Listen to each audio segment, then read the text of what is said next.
hindi raw totoo at pilit na pilit. Yan ang sinabi ni dating House Speaker Martin Romualdez matapos siyang idawit sa mga umunoy kickback sa flood control projects. Idinitalye kasi sa Senado ng isang nagpakilalang dating security detail ni Congressman Saldico ang mga dinadala niya mga maleta na may milyon-milyong pisong pera sa bahay ni Ko at ni Romualdez.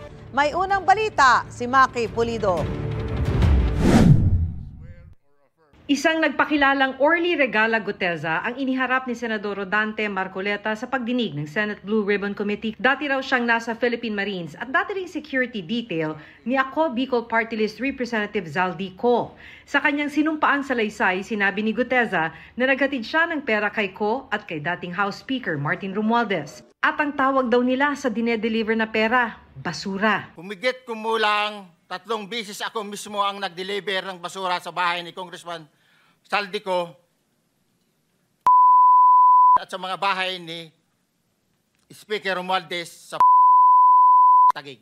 Ayon kay Guteza, may pagkakataon din daw na nagdala si dating ACT-CIS Party List at ngayon Benguet Representative Eric Yap na 46 na maletang may laman na tig 48 million pesos sa bahay ni Ko sa Pasig. Ang bawat malita ay may lamang humigit kumulang 48 million pesos. Ang bawat malita ay may post-it na nakadikit na nakasaad kung magkano ang laman ng bawat malita. Yung isang malaking big na malita is kasing ganito ang sukat. Yung pinakamalaki. Opo. Tapos pag binuhat ko po yan, ang bigat yan is almost parang isang sakong bigas sa 50 kilos. Yung bigat. Opo. So binubuhat po ninyo, dito na-transfer po ninyo sa bahay? transfer sa other sakyan po pag ano. Okay, so 2-3 sasakyan. Ganun po lagi.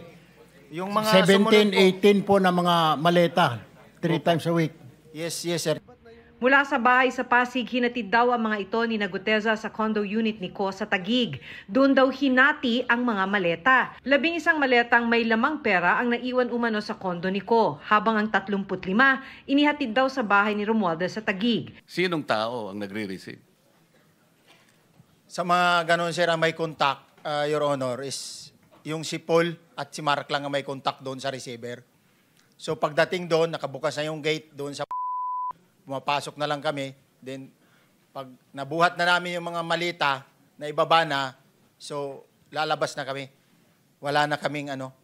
Basta may deliver lang namin yung mga basura doon sa bahay, wala na kaming ano noon, Your Honor. Sabi ni Guteza, 3 beses siyang naghatid ng pera sa bahay ni Romualdez. Pero kahit hindi raw siya basura duty, nalalaman niyang may hinahatid na pera kay Romualdez mula kay Ko dahil nababasa niya ang messages sa group chat ng mga security detail. Sa tansya ni Guteza, nasa 3 beses ito sa isang linggo. Pangkaraniwan dahil 3 times a week, mga ilan sa tingin mo yung karaniwang na i-deliver? Ilang maleta? Minsan mayroong 15 or kaya 18 ang malita, pero yung malalaking malita yon na nagre-rate yung bawat malita, minsan mayroong 48, may 50. Just affidavit this morning, no? Anong status niya, sir? Gagawin niyo lang? Ayun, madali hong i-qualify yun as state witness, pero may evaluation pa rin. Okay. Siyempre, hindi sila part ng crime eh. Pero pag part ng crime, protected witness pa rin kasi they're still testifying for the case of the government. So we have the duty to protect them if they ask for our protection. Sa si Guteza, hindi ba accessory sa crime dahil nag-deliver siya nung... Well, ano yun eh. Ang nangyari kasi dyan, you can say that, no? Pwede sabihin accessory, pero very, very minimal ang role niya sa actual crime. Di ba? Kung accessory, that's more or less a very light penalty compared to the principals. Sa isang pahayag, iginiit ni Romualdez na hindi siya kailanman nakatanggap o nakinabang sa kickback sa anumang infrastructure project. Gawa-gawa lang anya ang testimonya ni Guteza. Pilit na pilit daw ang pag-uugnay sa kanya sa mga sinasabing kickback. Imposible daw ang sinasabi ni Guteza dahil ang tinukoy nitong pinagdalhan umano ng delivery noong December 2024, halos 1 taon na noong bakante dahil nire-renovate. Malinaw anyang politikal at produkto ng coaching o pagtuturo ang mga anyay pahayag na perjurious o kasinungalingan. Hindi raw niya ito palalampasin. Itinanggi rin niya ang alegasyon kahit kailan daw hindi siya tumanggap o kaya ay nag-authorize ng paghatid ng pera kaugnay ng flood control projects. Haharapin daw niya ang nag-aakusa sa tamang forum kung saan marirespeto ang kanyang karapatan sa ilalim ng konstitusyon. Sinusubukan pa naming makuha ang panig ni Ko pero dati na niyang itinangging sangkot siya sa pangungumisyon sa flood control projects. Di pa rin malinaw kung nasaan na si Ko. Kinukumpirma pa raw ng Department of Justice kung totoong nasa Spain na siya. Yes, he's being tracked already.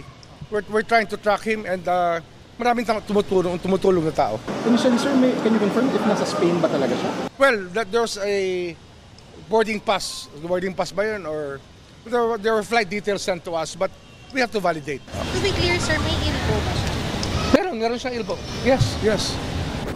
Dalawang driver din ng DPWH Bulacan ang humarap sa komite ng Senado at sinabing naghahatid din sila ng mga maleta para kay Ko sa utos daw ni Engineer Bryce Hernandez. Pero hindi nila alam kung ano ang laman ng mga maleta. Totoo po ba na kayo po ay nagde-deliver po ng pera doon po sa bahay ni or sa condo ni Congressman Saldico? Your Honor, bali ako po, isang beses lang po ako nakapag-deliver doon. Gaano karami po yon kung inyo po natatandaan, ilang maleta, ilang sako yung deliver po ninyong pera?